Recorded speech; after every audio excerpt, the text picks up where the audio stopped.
നമസ്കാരം. ഇന്ത്യൻ രാഷ്ട്രീയത്തിൽ അധികമാരും ചർച്ച ചെയ്യപ്പെടാതെ പോയ ഒരു ബുദ്ധിജീവിയാണ് മറാഠയുടെ മകനായിട്ടുള്ള നിതിൻ ജയറാം ഗഡ്കരി. 2004-2009 രണ്ട് തെരഞ്ഞെടുപ്പുകളിൽ BJP തകർന്നടിഞ്ഞപ്പോൾ വെങ്കയ്യ നായിഡുവിനെ മാറ്റി നിർത്തിക്കൊണ്ട് ആർക്കും പരിചയമില്ലാത്ത വലിയ തലയോടുകൂടിയ ഒരു മനുഷ്യൻ നാഗ്പൂരിൽ നിന്നും പാർട്ടിയുടെ തലപ്പത്തേക്ക് കയറി വന്നപ്പോൾ ആരും അത് അത്ര കാര്യമായിരുന്നില്ല. ജനകീയനായിട്ടുള്ള പ്രമോദ് മഹാജൻ്റെ അകാല മരണത്തിന് ശേഷം BJPയെ നയിക്കുവാൻ ആളില്ലാതെ വരുമെന്ന അവസ്ഥയിലാണ് നിതിൻ ഗഡ്കരിയുടെ രംഗപ്രവേശം എന്ന് പറയപ്പെടുന്നത്. തകർന്ന് തരിപ്പണമായിക്കൊണ്ടിരിക്കുന്ന പാർട്ടിയെ തിരിച്ചു കൊണ്ടുവരുവാൻ കുനിഷ്ടുകൾ മെനഞ്ഞുകൊണ്ടിരിക്കുമ്പോഴാണ് 2010 ടുണീഷ്യയിലെ മുല്ലപ്പൂ വിപ്ലവവും 2011 ഈജിപ്തിലെ തഹ്രീർ സ്ക്വയർ വിപ്ലവവും അതുപോലെ മറ്റ് അറബ് രാജ്യങ്ങളിലെ ജനകീയ പ്രക്ഷോഭങ്ങളുമൊക്കെ ആരംഭിക്കുന്നത് എന്നുള്ളതാണ്. വേറെ ഒന്നും ചിന്തിക്കാതെ ഒരു പ്രക്ഷോഭം അഴിമതിക്കെതിരെ ആസൂത്രണം ചെയ്യുകയും സഹായത്തിനായി മറാഠക്കാരനായ അണ്ണാ ഹസാരയെ കണ്ടെത്തുകയും ചെയ്തു എന്നുള്ളതാണ്.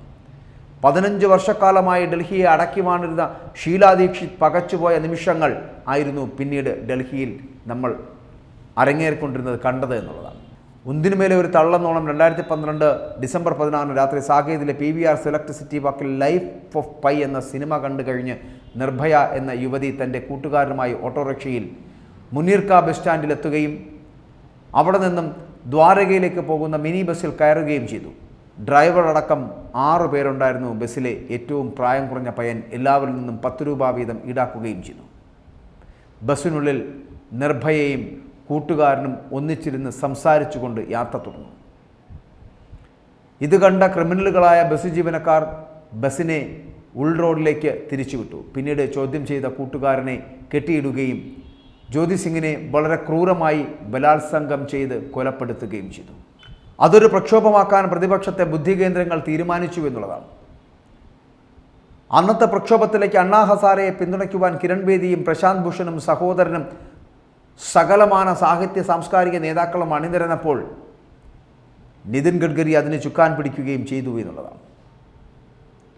ആ വിഷയത്തെ ആളിക്കത്തിക്കുവാൻ ഡൽഹിയിലെ അണ്ണാ ഹസാരെ അടക്കമുള്ള പ്രക്ഷോഭകർക്കായി എന്നതാണ് ഇന്ന് നമ്മൾ അനുഭവിക്കുന്ന NDA ഭരണം എന്ന് പറയപ്പെടുന്നത്. വീണ് കിട്ടിയ അവസരം മുതലാക്കുവാൻ അവർക്കായി എന്നതും പ്രക്ഷോഭം അടിച്ചമർത്തുവാൻ ഷീലാ ദീക്ഷിത്തിനോ കേന്ദ്രം ഭരിച്ച UPAയ്ക്കോ ആയില്ല എന്നതുമാണ് ഗഡ്കരിയുടെ വിജയമെന്ന് പറയപ്പെടുന്നത്. ഡൽഹി സംസ്ഥാനം മുന്നിൽ കണ്ടുകൊണ്ട് അണ്ണാ ഹസാരയുടെ പിൻഗാമിയായി കിരൺ ബേദി കളികൾ ആസൂത്രണം ചെയ്തുവെങ്കിലും മായാവതി കാൻഷിറാമിനെ കൊണ്ട് നേടിയെടുത്ത ഭരണം അത് നേടിയെടുക്കുവാൻ കിരൺ ബേദിക്കായില്ല എന്നുള്ളതാണ്. അവിടെയും അന്നത്തെ BJP ഉന്നതരുടെ നോമിനിയായിരുന്ന അരവിന്ദ് കെജ്രിവാൾ എന്ന എഞ്ചിനീയർ ഡൽഹി പിടിക്കുവാൻ എത്തപ്പെടുകയായിരുന്നു. മറ്റൊന്ന് PR കമ്പനികളുടെ നിർദ്ദേശപ്രകാരം ആം ആദ്മി പാർട്ടി എന്ന ലേബലിൽ കോൺഗ്രസിന് മുൻതൂക്കമുള്ള സംസ്ഥാനങ്ങളിൽ മാത്രം സ്ഥാനാർത്ഥികളെ നിർത്തിക്കൊണ്ട് കോൺഗ്രസിൻ്റെ 130-140 സീറ്റുകളിൽ അവരെ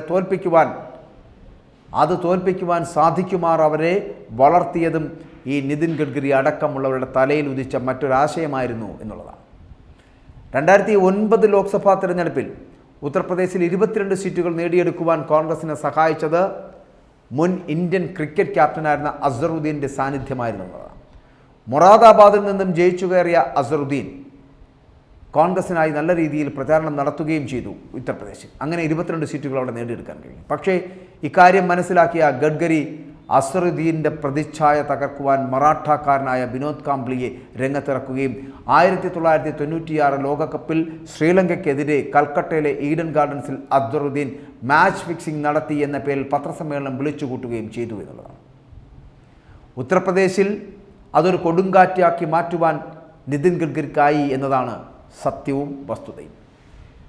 ഇക്കളികളെല്ലാം കളിച്ചിട്ടും ഭരണം കിട്ടിയാൽ പ്രധാനമന്ത്രിയായി അവരോധിക്കുവാൻ ഒരാളെ കണ്ടെത്തുവാൻ RSS ഗഡ്കരിയെ ഏൽപ്പിച്ചപ്പോൾ വയോധികനായ അദ്വാനിയെ ഒഴിവാക്കിക്കൊണ്ട് ഗുജറാത്തിലെ രാജാവായി വിലസിയിരുന്ന നരേന്ദ്രമോദിയെ കണ്ടെത്തിയതും ഇതേ നിതിൻ ഗഡ്കരിയായിരുന്നു എന്നുള്ളതാണ്. പക്ഷേ ആ കണ്ടെത്തൽ തൻ്റെ ജീവിതത്തിലെ ഏറ്റവും വലിയ തിരിച്ചടിയാകുമെന്ന് ഗഡ്കരി പോലും പ്രതീക്ഷിച്ചു കാണില്ല എന്നുള്ളതാണ്. നരേന്ദ്രമോദിയെ കേന്ദ്രത്തിലേക്ക് ക്ഷണിക്കുമ്പോൾ അമിത് ഷായെ ഗഡ്കരി ഒരിക്കലും പ്രതീക്ഷിച്ചില്ല. പണ്ട് രാജീവ് ഗാന്ധിയെ പ്രധാനമന്ത്രിയാക്കുവാൻ VP സിംഗും അരുൺ നെഹ്റുവും ആരിഫ് മുഹമ്മദ് ഖാനും കളിച്ചപ്പോൾ രാജീവ് ഗാന്ധി തൻ്റെ ഡൂൺ സ്കൂളിലെ കൂട്ടുകാരെ കൂടെ കൂട്ടിയതുപോലെ നരേന്ദ്രമോദി മനസ്സാക്ഷി സൂക്ഷിപ്പുകാരനായിട്ടുള്ള അമിത്ഷായെയും തന്നോടൊപ്പം കൂട്ടിയെന്നുള്ളതാണ്. മൻമോഹൻ സിംഗിൻ്റെ മുന്നിൽ നിർത്തി സോണിയാഗാന്ധി ഭരിച്ചതുപോലെ നരേന്ദ്രമോദിയെ മുന്നിൽ നിർത്തി കളിക്കുവാനുള്ള പ്ലാനുകൾ അമിത്ഷാ വെട്ടിവീഴ്ത്തിക്കൊണ്ടേയിരുന്നു. 2014 ഭരണം കിട്ടിയ ഉടനെ ഗോപിനാഥ് മുണ്ടയുടെ അകാല മരണം നിതിൻ ഗഡ്കരിയെ പിന്നോട്ട് പോകുവാൻ നിർബന്ധിപ്പിച്ചു. അതോടെ നിതിൻ ഗഡ്കരി ആരും ശ്രദ്ധിക്കാത്ത ഒരു ക്യാബിനറ്റ് മന്ത്രിസ്ഥാനം കൈക്കലാക്കി അതിൽ മാത്രം ശ്രദ്ധ ചെലുത്തി മുന്നോട്ട് പോയി എന്നുള്ളതാണ്. പാർട്ടിയിൽ പേരുകൊണ്ടും കഴിവുകൊണ്ടും മുന്നിലേക്ക് വന്നിരുന്ന അടുത്ത സുഹൃത്തുക്കളായിരുന്നു ഈ അരുൺ ജെയ്റ്റ്ലിയുടെയും സുഷമ സ്വരാജിൻ്റെയും ഒക്കെ, മാത്രമല്ല ഈ മനോഹർ പരീക്കറിൻ്റെയൊക്കെ അകാല മരണം നിതിൻ ഗഡ്കരിയെ അതീവ ദുഃഖത്തിലാഴ്ത്തുകയായിരുന്നു ആ മരണങ്ങളൊക്കെ. അതിനിടയിൽ 2-3 തവണ സ്റ്റേജുകളിൽ തളർന്നു വീഴുന്ന ഒരസുഖവും നിതിൻ ഗഡ്കരിയെ എല്ലാത്തിൽ നിന്നും പിന്നോട്ട് നയിച്ചു എന്നുള്ളതാണ്. സ്വന്തം കാര്യം മാത്രം നോക്കി ജീവിക്കുവാൻ അദ്ദേഹം നിർബന്ധിതനായി തീർന്നു എന്നുള്ളതാണ് വസ്തുത എന്ന് പറയപ്പെടുന്നത്. ഇന്ത്യൻ രാഷ്ട്രീയത്തിലെ ആദ്യത്തെ 10 ചാണക്യന്മാരിൽ ഒരാളാണ് നിതിൻ ഗഡ്കരി എന്ന് പറയാതിരിക്കാൻ കഴിയില്ല. ഇന്ന് ജീവിച്ചിരിക്കുന്ന നേതാക്കന്മാരിൽ ഏറ്റവും അഗ്രഗണ്യനാണ്. ഒരു ദിവസമെങ്കിലും ആ പ്രധാനമന്ത്രി കസേരയിൽ ഇരിക്കുമെന്നത് അദ്ദേഹത്തിന് നന്നായി അറിയാവുന്ന ഒരു കാര്യമാണ്. ഈ തിരഞ്ഞെടുപ്പിൽ നരേന്ദ്രമോദിയുടെ പ്രഭാവം അവസാനിച്ചതിൽ വളരെ നല്ല രീതിയിൽ അദ്ദേഹത്തിൻ്റെ ബുദ്ധി പ്രവർത്തിച്ചിരിക്കാം. ഫെബ്രുവരിയിൽ 400 സീറ്റുകൾ ഉറപ്പിച്ചു പറഞ്ഞിരുന്ന നരേന്ദ്രമോദി എന്ന് പറയപ്പെടുന്ന അദ്ദേഹം അക്കാര്യം ഇപ്പോൾ വിഴുങ്ങിയതിൻ്റെ കാര്യവും ഇതൊക്കെ തന്നെയാണ്. അതിന് പിന്നിൽ നിതിൻ ഗഡ്കരി ഉണ്ട് എന്നുള്ളതാണ്. അരവിന്ദ് കെജ്രിവാളിൻ്റെ അറസ്റ്റിലും ദുരപരാധിയുടെ ധൈര്യത്തിലും യോഗി അമിത്ഷാ പിണക്കത്തിലും നദ്ദ RSS പ്രസ്താവനകളിലും രജപുത്ര പ്രക്ഷോഭങ്ങളിലും അദ്ദേഹത്തിൻ്റെ പങ്ക് തള്ളിക്കളയാനാവില്ല എന്ന് പറയാതിരിക്കാൻ.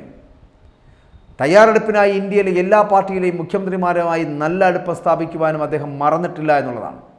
എല്ലാവരോടൊപ്പം അദ്ദേഹം ഉണ്ടായിരുന്നു. നെയ്യാറ്റിൻകര തെരഞ്ഞെടുപ്പിൽ VS അച്യുതാനന്ദൻ KK രമയെ കാണാൻ പോയി പിണറായിക്കിട്ട് പണിതതുപോലെ ബുദ്ധിമുള്ളവർ എല്ലാ കളികളും വളരെ സസൂക്ഷ്മം തന്നെയായിരിക്കും കളിക്കുക എന്നുള്ളതാണ്. എന്തായാലും BJPക്ക് 300-ൽ താഴെ സീറ്റുകൾ ലഭിച്ചാൽ ഉറപ്പായും ഇന്ത്യൻ പ്രധാനമന്ത്രി നിതിൻ ജയറാം ഗഡ്കരി തന്നെയായിരിക്കും, യാതൊരു സംശയവുമില്ല. കാരണം ഇന്ത്യൻ രാഷ്ട്രീയത്തിലെ ആദ്യത്തെ 10 ചാണക്യന്മാരിൽ ഒരാളാണ് നിതിൻ ഗഡ്കരി എന്നുള്ളത്. ഇന്ന് ജീവിച്ചിരിക്കുന്നവരിൽ ഏറ്റവും അഗ്രഗണ്യൻ. വിരമിക്കലോളം എത്തിയ നരേന്ദ്രമോദി കഴിഞ്ഞാൽ പ്രധാനമന്ത്രി സ്ഥാനത്തേക്ക് പരിഗണിക്കപ്പെടുവാൻ സാധ്യതയുള്ള ഒരേ ഒരാൾ. മോദിയെ പ്രധാനമന്ത്രിയാക്കുവാൻ ചരട് വലിച്ച ഗഡ്കരിക്ക് അങ്ങനെ ഒരു ശുക്രൻ ഉദിക്കുമോ എന്നാണ് അറിയേണ്ടത്. കാരണം RSS എന്ന് പറയപ്പെടുന്ന സംഘടനയുടെ പരമാധ്യക്ഷന് മുന്നിൽ വളരെ കൃത്യമായി അടുക്കും ചിട്ടയുമുള്ള ഒരു RSSകാരനായി എന്നും നിന്നിട്ടുള്ള നിതിൻ ഗഡ്കരിക്ക് ശുക്രൻ തെളിയുക തന്നെ ചെയ്യും. ഇന്ത്യൻ രാഷ്ട്രീയത്തിൽ BJP 75 വയസ്സ് മുന്നോട്ട് വെക്കുന്നതും JP നദ്ദ കഴിഞ്ഞ ദിവസം RSSൻ്റെ പിൻബലത്തിൽ നിന്നല്ല BJP എന്ന് പറയപ്പെടുന്ന രാഷ്ട്രീയ പ്രസ്ഥാനം മുന്നോട്ട് പോകുന്നത് എന്ന് പറഞ്ഞതുമൊക്കെ വലിയ വാർത്തയാകുവാനുള്ള സാധ്യതകളുണ്ട്. എല്ലാം ഒന്ന് കൂട്ടിച്ചേർത്ത് വായിച്ചാൽ ഇന്ത്യൻ രാഷ്ട്രീയത്തിൽ അല്ലെങ്കിൽ BJP രാഷ്ട്രീയത്തിൽ RSSൻ്റെ സ്വാധീനം എത്രത്തോളം വലുതാണ് എന്ന് മനസ്സിലാക്കാൻ കഴിയും. അങ്ങനെയാണെങ്കിൽ 300 സീറ്റിലധികം നേടിയെത്തുന്ന BJPക്ക്